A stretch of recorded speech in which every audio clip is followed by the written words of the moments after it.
वृंदावन विहारी लाल की जय। जय राधा रानी की जय श्री गुरुदेव भगवान की जय। श्री राधे राधे। भक्ति प्रश्नोत्तरी कार्यक्रम प्रारंभ किया जा रहा है। आइए हम भक्ति संबंधित प्रश्नों को श्रवण करें। श्री राधे राधे गुरु जी, आपके श्री चरणों में कोटि कोटि दंडवत प्रणाम। रणविजय सिंह जी हैं, इनका प्रश्न है, ऐसा कहा जाता है कि मनुष्य के अंतिम समय शरीर छूटने के वक्त यदि मुख से नाम निकले भगवान का तो उसकी सद्गति होती है। गांधी जी के भी अंतिम क्षण में हे राम उच्चारित हुआ, तो क्या निश्चित ही उनकी सद्गति हुई? और यदि अंतिम समय भगवान नाम उच्चारण हुआ तो उनके शरीर छूटने की ऐसी लीला क्यों हुई? अपराध क्षमा करें, इस जिज्ञासा का निवारण करें। श्री राधे राधे। देखो, यहाँ पर भक्ति आश्रम के पास में ही उड़िया बाबा का आश्रम है, और जब ये दुर्घटना हुई थी जो आप कह रहे हैं गांधी जी की, तो उसी के ठीक बाद उड़िया बाबा बोले, उसी दिन बोले कि ऐसे ही मुझे भी जाना है, इसी तरह मेरा भी शरीर छूटेगा। और वही हुआ। उड़िया बाबा ने पहले ही बता दिया कि बिल्कुल ऐसे ही गांधी जी की तरह से ही मेरा शरीर छूटेगा। उड़िया बाबा को मैं पहले बता चुका हूँ, उनके एक सेवक ने ही घड़ासा के द्वारा प्रहार कर दिया था और शरीर छूट गया था। उनको पहले से मालूम था। मालूम हो सकता है गांधी जी को भी, वो हम नहीं जानते हैं, लेकिन ये प्रारब्ध की बात थी। और प्रारब्ध की बात किसी को भगवान बताते हैं या कोई महान ज्ञानी होता है तो उसको पता होता है, लेकिन उससे दुर्गति नहीं होती। दुर्गति उसकी नहीं होती है जो भगवान का नाम बोल देता है या प्रभु को बोल भी न पावे, केवल स्मरण कर ले। भगवान ने गीता जी के 8वें अध्याय में कहा है, केवल मुझे स्मरण ही कर ले, न भी बोल पाया तब भी मेरे धाम को पहुंच जाता है। अंत काले च मामेव स्मरण मुक्त्वा कलेवरम यह प्रयाति त्यजन देहम स याति परमाम गतिम। परम गति प्राप्त होती, भगवत धाम की उपलब्धि हो जाती है। नहीं बोल पाया भगवान का नाम, केवल स्मरण कर लिया ठाकुर जी को, उतने से ही हो जाता है काम। राधे राधे। तो गुरु जी, जैसे गांधी जी के अंतिम क्षण में जब शरीर छूट रहा था तो उन्होंने हे राम उच्चारित किया, तो उनकी क्या गति हुई होगी? तो निश्चित ही भगवत धाम की प्राप्ति, उसमें संदेह की कोई बात ही नहीं। भगवत धाम की प्राप्ति निश्चित है। और उनको तो श्री राम मंगल दास जी महाराज को उनकी परम गति का दर्शन हुआ था कि किस किस प्रकार से उनको देवी देवता लोग भगवत धाम ले गए थे। ये राम मंगल दास जी ने अपने ग्रंथ में लिखा है। राधे राधे। गुरुदेव, आपने एक कहीं चरितावली में बताया था कि स्वयं कबीर दास जी के ही अवतार हैं गांधी जी। ज्योति, कबीर दास जी की ज्योति अवतरित होगी, ऐसा भगवान रामानंदाचार्य जी ने बहुत पहले ही बता दिया था। तो महाराज जी, आप इनको एक भक्त के तौर पे हमें मानना चाहिए या एक अच्छे नेता के तौर पे, किस भाव से देखना चाहिए इन्हें हमें? जो इस बात को नहीं जानते हैं वो तो नेता ही मानेंगे, लेकिन जिनको ज्ञात हो चुका है वो तो भक्त ही मानेंगे। तो अपनी अपनी जानकारी के हिसाब से मानते हैं लोग। कई लोग तो बड़ी बुराइयां में बता देते हैं, और कितने महान उनकी उत्तम गति हुई थी वह आप जानना चाहते हो तो राम मंगल दास जी महाराज गोकुल भवन अयोध्या जी में थे, उनका आश्रम है, वहाँ पुस्तक मिलती है, भक्त भगवंत चरितावली। उसमें लिखा हुआ किस प्रकार का दर्शन राम मंगल दास जी को उनके आखिरी टाइम का प्राप्त हुआ था।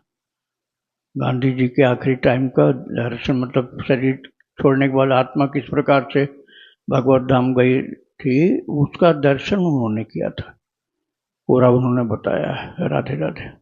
संदीप जी हैं, इनका प्रश्न है, गर्भवती स्त्री की आदर्श दिनचर्या कैसी होनी चाहिए? गर्भावस्था के दौरान उन्हें किन किन ग्रंथों का नियमित पाठ या श्रवण करना चाहिए ताकि माता और गर्भस्थ शिशु दोनों को आध्यात्मिक एवं मानसिक लाभ प्राप्त हो?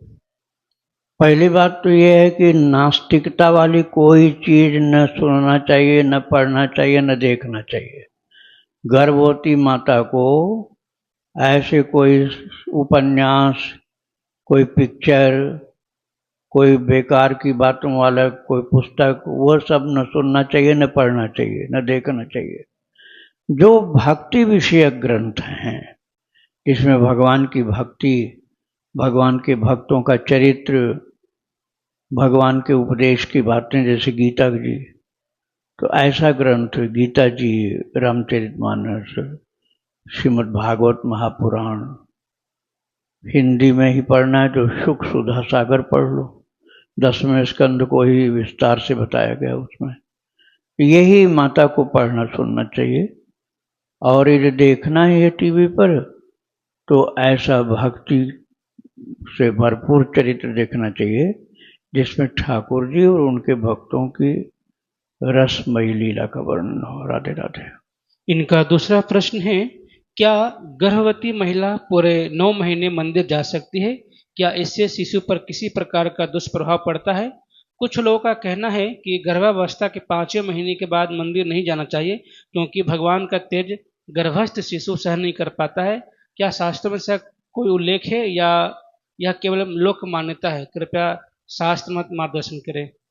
ऐसा बिल्कुल भी नहीं है, हमारे जानकारी में है ऐसी माताएं जिनका आखिरी टाइम तक भगवान के मंदिर में रोजाना आरती, पूजा, कीर्तन में बैठती थी और ठाकुर जी के दर्शन निकट से प्राप्त करती थी, और पेट में बच्चा था और बच्चा उनका बिल्कुल बढ़िया पैदा हुआ, अर्थात भक्त बन करके जन्म लिया। ऐसी मुझे जानकारी है जिन माताओं को, उनकी बात मैं कर रहा हूँ। तो ये बात नहीं है कि 5वें महीने के बाद नहीं जाना चाहिए, बिल्कुल आखिरी टाइम तक जाना चाहिए। बच्चे को जन्म देने के पहले तक, जन्म के टाइम पर तो हॉस्पिटल जाना पड़ेगा, या अचानक भी कभी कभी कोई बच्चा पैदा हो जाता है, घर में ही पैदा हो जाता है, हॉस्पिटल जाने के पहले ही हो गया। मैं एक बार परिक्रमा दे रहा था वृंदावन धाम की, अटल्ला चुंगी के पास, वापसी में परिक्रमा में अटल्ला चुंगी के पास पहुंचा था। ये बात लगभग 25-26 साल पहले की है। तो उस समय ऐसी भीड़ भाड़ की बात नहीं होती थी, खाली चलता था रास्ता। तो मैंने देखा अटल्ला चुंगी के पास, अपने दाहिने हाथ पर देखा बहुत माताएं बैठी हैं, घेरे रखी हैं, भीड़ है। तो हमने से पूछा किसी से, भाई क्या बात है? तो वो लोगों ने बताया कि एक माता परिक्रमा दे रही थी, उसको बच्चा हो गया, इसी जगह पर हो गया, परिक्रमा में चलते चलते उसको बच्चा हो गया। घर के लोगों को बाद में खबर भेजी गई। तो ठाकुर जी की लीला है, कभी कभी ऐसा भी हो जाता है। तो आपको ये डर की कोई बात नहीं, 5वें महीने के बाद भगवान के धाम में नहीं जाओ, मंदिर नहीं जाओ, दर्शन नहीं करो, खूब करना चाहिए। दर्शन आखिरी मतलब बच्चा पैदा होने के टाइम तक करो, जब तक चल सकते हैं तब तक करो। राधे राधे। प्रश्न है गुरुजी, गुरुदेव मेरे चचेरे मामा थे, वो तांत्रिक विद्या है उनके पास। हमें सिर्फ यह पता था कि वो माता के भक्त हैं और हम उनके पास जाते थे। उन्होंने हमारे ऊपर तांत्रिक विद्या की और मेरे पति के ऊपर मारन क्रिया की थी। मेरा वशीकरण कर रहे थे, लेकिन मैं माता वैष्णो और लड्डू गोपाल की पूजा करती हूँ, मुझे उन्होंने बचा लिया था। अब मेरे मन में हमारे साथ जो हुआ है भूल नहीं पाती हूँ। गुरुजी मुझे सही मार्ग बताओ गुरुजी। हमें चचेरे मामा का लास्ट में पता चला कि वो ऐसे हैं और बहुत लोगों के साथ उन्होंने ऐसा किया है। गुरुजी हमें सही मार्ग बताइए। हमेशा मन में यही रहता है कि हमें गुरु जी की कृपा कब प्राप्त होगी? ऐसा जो व्यक्ति होता है ना, दूसरे के ऊपर मारण मोहन उच्चाटन ये सब करता रहता है, वो नरक चला जाता है। इसलिए ऐसी विद्या को कभी भी जीवन में अपने नहीं ले आना चाहिए। अब आप प्रहलाद जी का चरित्र सुन लो, भागवत जी में लिखा हुआ है। प्रहलाद जी को मारने के लिए ऐसी विद्या का प्रयोग किया गया था षंडअमर्क के द्वारा, और षंडअमर्क ने मारण विद्या का जब प्रयोग किया तो प्रहलाद जी तो महान भक्त थे। ये पक्का समझ लो, किसी भक्त के ऊपर इस विद्या का कोई प्रयोग करेगा तो सफल नहीं होगा, और वो विद्या उसी को मार देगी जो ये प्रयोग कर रहा है। और महाराज षंडअमर्क दोनों मर गए। जो मारण विद्या प्रहलाद जी के ऊपर चलाए थे, तो वो मारण विद्या वापस गई और प्रयोग करता दोनों गुरु, जो पाठशाला के गुरु थे षंडअमर्क, वो दोनों मर गए। और वो तो देखता ही रह गया हिरण्यकशिप कि ये तो हमारे गुरु ही दोनों मर गए, और उनको बड़ा शक्तिधर समझता था, और वो खुद मर गए जो मारने के लिए विद्या चलाए थे प्रहलाद जी को मारने के लिए। तो प्रहलाद के पास खबर दी गई कि वो तो दोनों मर गए। तो उन्होंने कहा कि मैं चल रहा हूं। तो उनका परिवार रो रहा था, पूरा षंडअमर्क का जो परिवार था, उनकी पत्नी थी, बच्चे, वो सब रो रहे थे। और उनकी पत्नियों ने बताया कि बेटा ये तुमको मारने के लिए विद्या चलाए थे, तो तुम्हें तो कुछ नहीं हुआ, यही मर गए। अब ये समझ लो कि मारण मोहन उच्चाटन ऐसे जो तमाम प्रकार की खराब विद्याएं तांत्रिक लोग चला देते हैं ना, तो यदि कोई गंदा जीव होगा तो भले उसके ऊपर आप सफल हो जाओ, भक्त के ऊपर चलाओगे तो भक्त का तो कुछ नहीं बिगड़ेगा, मर जाएगा वही जो चलाया है ऐसी शक्ति को। तो फिर प्रहलाद जी ने भगवान को हाथ जोड़ करके प्रार्थना की कि प्रभु यदि मेरे मन में किसी से वैर नहीं हो। देखो कितना महान जीवात्मा थे, कितना निर्मल जीवन था, ये बिल्कुल विश्वास के साथ बोल रहे हैं प्रहलाद जी। यदि मेरे मन में प्रभु किसी से वैर नहीं हो, किसी भी प्राणी मात्र से मेरे मन में वैर न हो, तो ये दोनों हमारे गुरुपुत्र मर चुके हैं, इनको जीवित कर दीजिए। और प्रहलाद जी के बोलते ही षंडअमर्क दोनों जिंदा हो गए। जो उनको मारने के लिए प्रयोग किए थे, प्रहलाद जी को मारने के लिए प्रयोग किए थे, अब वो खुद मर गए थे। अब वो उनके घर के लोग रो रहे थे कि अब जिंदा ये कैसे होंगे। प्रहलाद जी ने कहा प्रभु यदि मेरे मन में कोई खोट न हो और मेरे मन में किसी से द्वेष वैर ऐसा कुछ नहीं हो, तो इन दोनों गुरुपुत्रों को जिंदा कर लीजिए। तो दोनों जीवित हो गए। प्रहलाद जी के चरणों में गिर पड़े दोनों कि हमें मरे हुए को आपने जीवन दान दिया। हम नहीं जिंदा हो सकते थे किसी प्रयोग से भी, न कोई वैद्य से न कोई मंत्र प्रयोग से, हमें मालूम है, लेकिन आपने हमको जीवित कर दिया। हमको माफ कर दीजिए, हमसे बड़ी गलती हुई जो आपको मारने के लिए हमने शक्ति का प्रयोग किया। उस शक्ति ने मुझको मार दिया, आपका तो कुछ बिगाड़ नहीं सकी, मुझको ही मार दिया। तो भक्त की रक्षा भगवान करते हैं, इसलिए ऐसी बुरी आत्मा जो भक्त को सताने वाली होती है वो खुद दंड पाती है। राधे राधे। रक्षा राम शुक्ल जी, इनका प्रश्न है महाराज जी, श्री रामचरितमानस में श्री तुलसीदास जी ने ओम या नमः शब्दों का प्रयोग क्यों नहीं किया? देखो तुलसीदास जी महाराज मर्यादा पोषक पालक एक महान संत थे। उन्होंने रामचरितमानस को अखिल विश्व के कल्याण के लिए लिखा है, जिसमें किसी के द्वारा ये भेद न पैदा किया जाए कि इस जाति के लिए, ये इस जाति के लिए, इस वर्ण के लिए, इस वर्ण के लिए, ऐसा नहीं। उन्होंने सीधा भगवान नाम राम सीताराम यही केवल लिखा है। अब उसमें लोग कहेंगे पहले जनेऊ पहनो, यज्ञोपवीत कराओ, उसके बाद ओम बोलोगे तो फिर किसी का कल्याण ही नहीं हो पाएगा। भागवत जी और बड़े बड़े ग्रंथों में भी यही बाधा आ जाती है, लेकिन तुलसीदास जी ने तो सबके कल्याण के लिए ये ग्रंथ लिखा, इसलिए ये किसी प्रकार की बाधा नहीं खड़ी होने दिया और सीधा सबके लिए अधिकार दे दिया, सब कोई बोलो, मानस का पाठ करो। राधे राधे। इनका दूसरा प्रश्न है, आज आपने कहा है कि महाराज जी गायत्री मंत्र का जप करना चाहिए महाराज जी, लेकिन तुलसीदास जी महाराज जी ने श्री रामचरितमानस में गायत्री मंत्र का कोई उल्लेख नहीं किया है, ऐसा क्यों महाराज जी?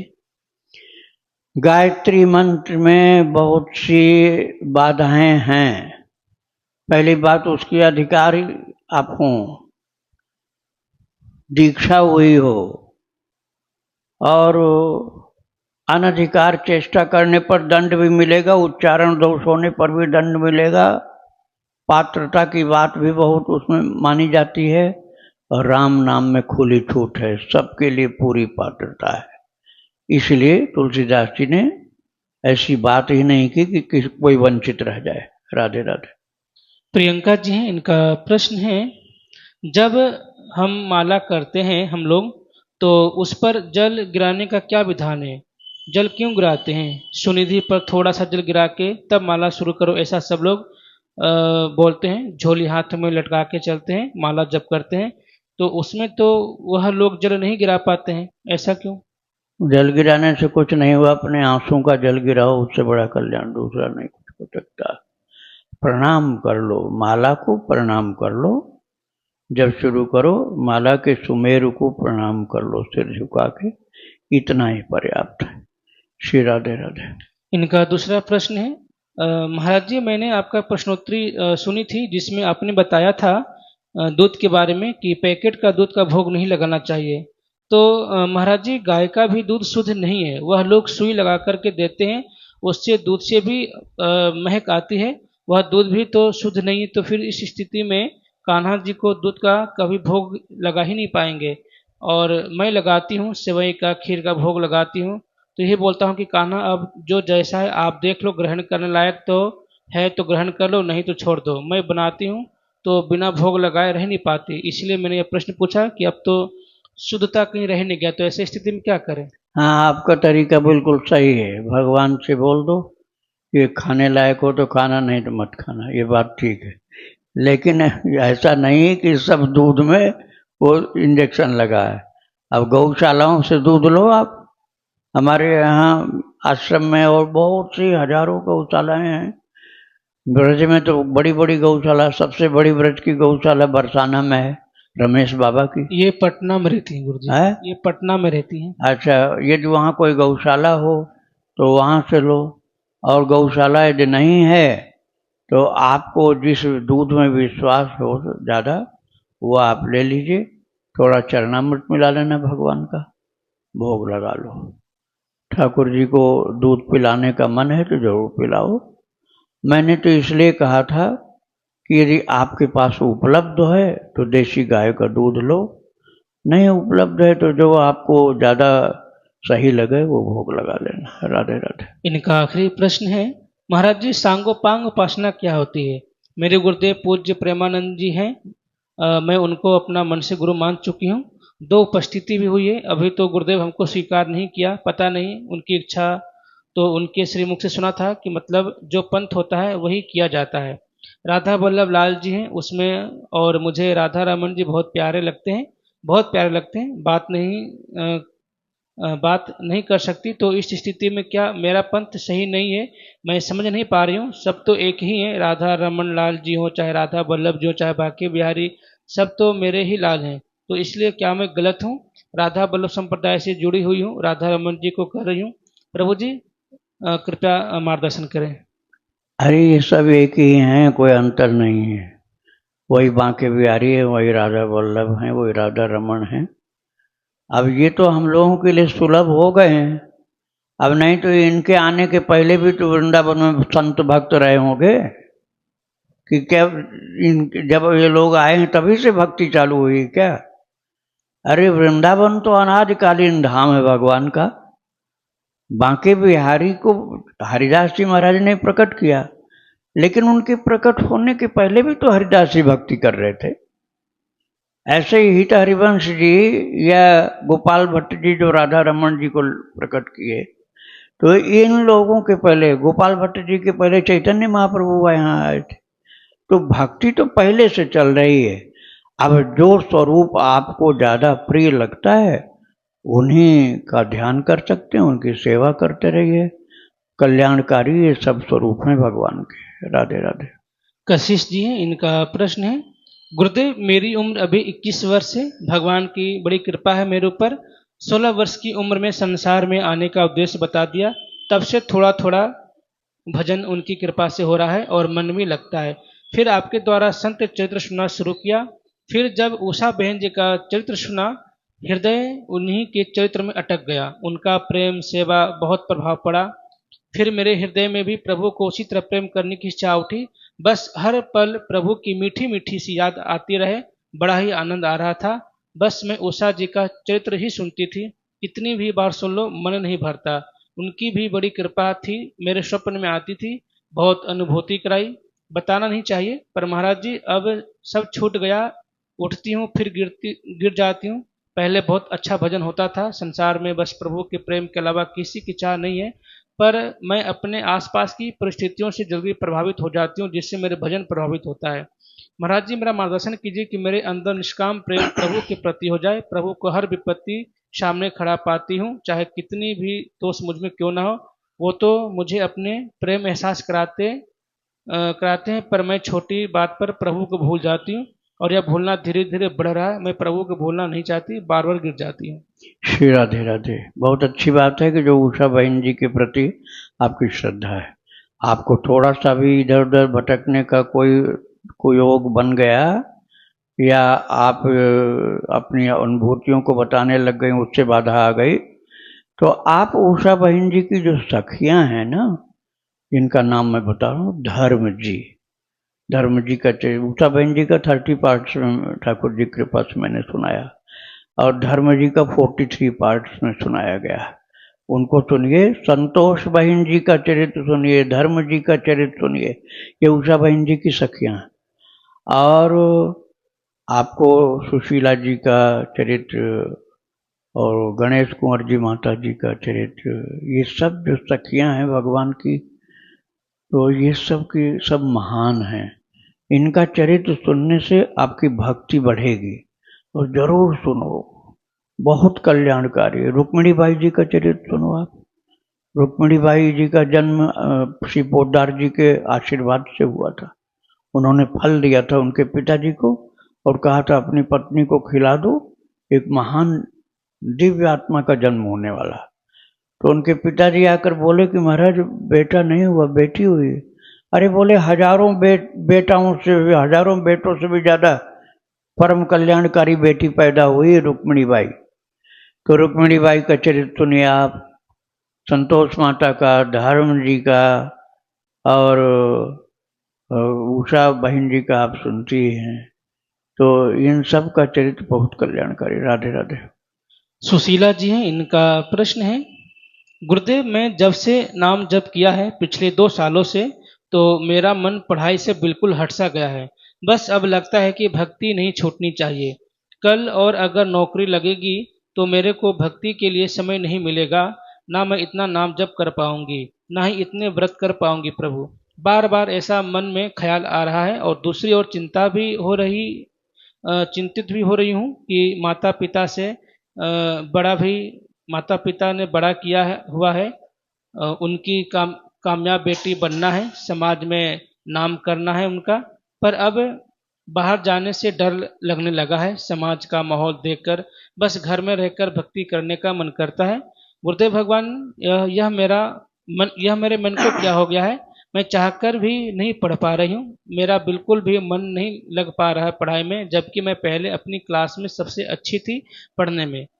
मुझे अब बाहर जाने से बहुत डर लगता है, बस अपने परिवार के साथ रहकर भक्ति करने का मन करता है। गुरुदेव, यह सब क्या हो रहा है मेरे साथ, मुझे कुछ समझ में नहीं आ रहा। कृपया आप मार्गदर्शन कीजिए कि ऐसे मेरे साथ क्यों हो रहा है, अब मुझे क्या करना चाहिए आगे।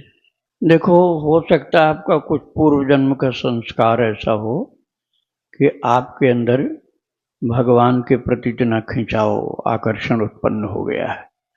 किंतु मैं ये नहीं कहूँगा कि आप पढ़ाई मत करिए, पढ़ाई तो करिए।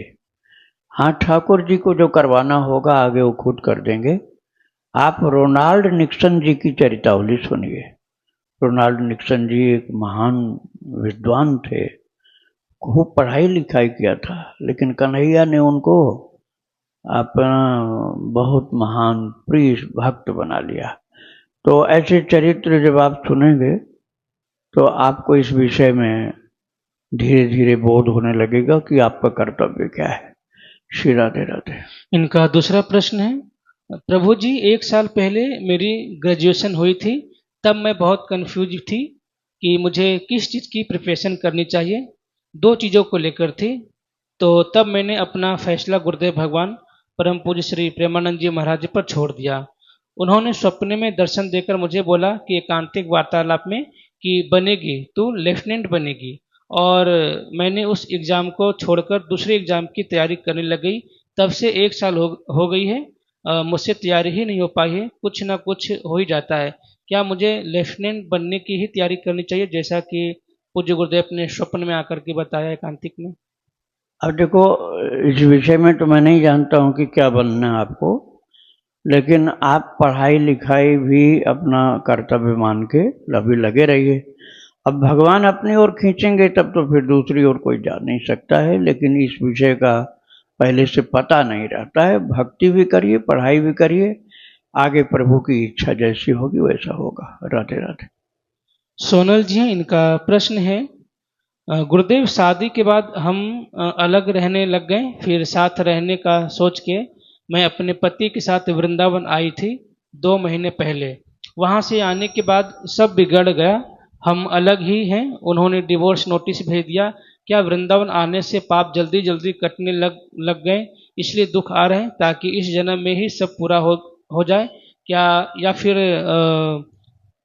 क्या तंत्र से मेरे पति बदल गए, उनके ऊपर तंत्र क्रिया किया गया है? यह कब क्या होगा, यह पहले से लिखा जा चुका है, इसमें हमारा कोई कंट्रोल नहीं है। विरह व्यथा जो पति के लिए हो रही है, संत कृपा से हो जाए तो राधा रमन जी के लिए हो जाए। गुरुदेव ऐसा कुछ मार्गदर्शन करें। आप भगवान की भक्ति करते रहिए, ठाकुर जी संभालने वाले हैं, वही सब संभालते हैं। भक्तों का तो सब काम वही संभालते हैं। आप भक्ति छोड़ना नहीं और आगे का काम ठाकुर जी के ही जिम्मे रखना, वो चाहेंगे जैसा वैसा होता जाएगा आपका। राधे राधे। तो गुरुजी वृंदावन से वापस आने के बाद जीवन ऐसे बदल सा गया, तो क्या वृंदावन आने की या महिमा कि हमारे पाप जल्दी जल्दी नष्ट हो, इस कारण से ऐसा हुआ? नहीं, सभी के साथ एक जैसा नहीं होता है। जिसके अंदर जैसी पात्रता होती भगवान वैसा कार्य करते हैं। इस विषय में भगवान को ही सब पता रहता है, दूसरे को नहीं पता रहता है। राधे राधे। तो गुरुजी जो बता रहे हैं कि पति बदल गए हैं, तो क्या कोई तंत्र क्रिया हुआ, इसको भगवान पर छोड़ना चाहिए, क्या मानना हाँ, चाहिए? प्रभु ही जानते हैं, इसलिए प्रभु पर ही विश्वास करो। राधे राधे। और गुरुजी एक और है कि जैसे पति के प्रति जो विरह व्यथा है वह राधा रमन लाल जी के लिए कैसे हो? वो खुद ही प्रभु खींचेंगे। जब आप भक्ति करोगे भगवान की तो भगवान अपने आप वो अपनी तरफ ही आकर्षित कर लेंगे। राधे राधे। इनका दूसरा प्रश्न है, गुरुदेव मेरे पति झूठी बातें लिखी हैं मेरे और मेरी फैमिली के लिए नोटिस में, पहले वो भी ऐसा कर चुके हैं। क्या मुझे भी उनके उनके और उनके फैमिली का झूठ कोर्ट को बता देना चाहिए, या कुछ नहीं करना चाहिए और अपराध समझकर सह लेना चाहिए, प्रारब्ध समझकर सह लेना चाहिए? अगर मैं कुछ नहीं बोली तो उनका झूठ कोर्ट में सच माना जा सकता है। काश हम दोनों की बुद्धि शुद्ध हो जाए और हम साथ में वैवाहिक जीवन का निर्वाह करते हुए भगवत प्राप्ति करें, भजन करें। आप लोग एक बार मिल करके अपनी अपनी बात एक दूसरे को बताओ, भगवान को मध्य में बिठा करके। और इस विषय में खुल करके अपनी बातें कपट विहीन होकर के कर लेने से ज़्यादा अच्छा रहता है। श्री राधे राधे। वृंदावन बिहारी लाल की जय। जय राधा रानी की जय। जय श्री गुरुदेव भगवान की जय। श्री राधे राधे।